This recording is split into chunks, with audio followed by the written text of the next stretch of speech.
Our text is from Genesis chapter 3 from verse 1 to 5. It reads, "Now the serpent was more crafty than any of the wild animals the Lord God had made. He said to the woman, 'Did God really say you must not eat from any tree in the garden?'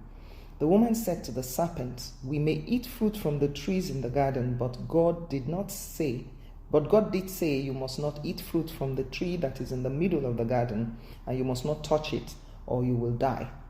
'You will not certainly die,' the serpent said to the woman, 'for God knows that when you eat from it, your eyes will be opened and you will be like God, knowing good and evil.' Satan took advantage of the craftiness of the serpent and used it to deceive Eve. In the same way, Satan looks for character traits in us that he may use for his advantage. Our bad character empowers the devil.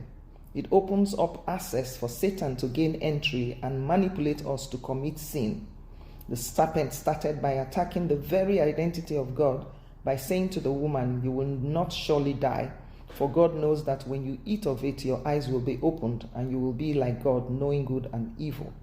The same way Satan manifested as a serpent in Eden, he was present in the divine council in Job chapter 1 verse 6 to 12. And also tempted Jesus in the wilderness after his 40 days and 40 nights fast. Be careful of the enemy using your weaknesses for his work. He targets when we are weak or in vulnerable situation. Satan knows all the tricks. He knows where we are susceptible to temptations and how to entice us to do evil. He is very crafty and subtle. He will appear to us in the person of a friend or a relative in whom we have confidence. He has power to place thoughts in our minds and to whisper to us in unspoken impressions to entice us to satisfy our appetites or carnal desires, and in various ways he plays upon our weaknesses and desires. Some of the common statements Satan uses to attack our mind are lies, seeking to undermine the truth of who God says we are. He tells us things like, "You are worthless, you are a failure, you will not amount to anything, you are hopeless, you are not a real Christian, God can never forgive you, you should kill yourself because you are worthless, nobody loves you, you will go to hell." These are some of the reasons why some people commit suicide.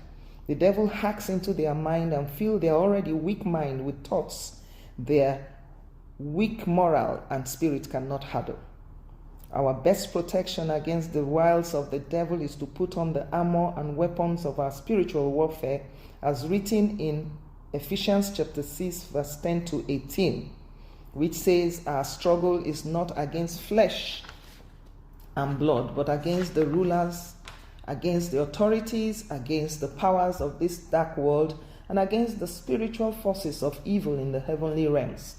Let us be wise as to what is good, hanging on to God's truth, his righteousness, his gospel, his promises, his salvation, his word, and our prayerful orientation to him.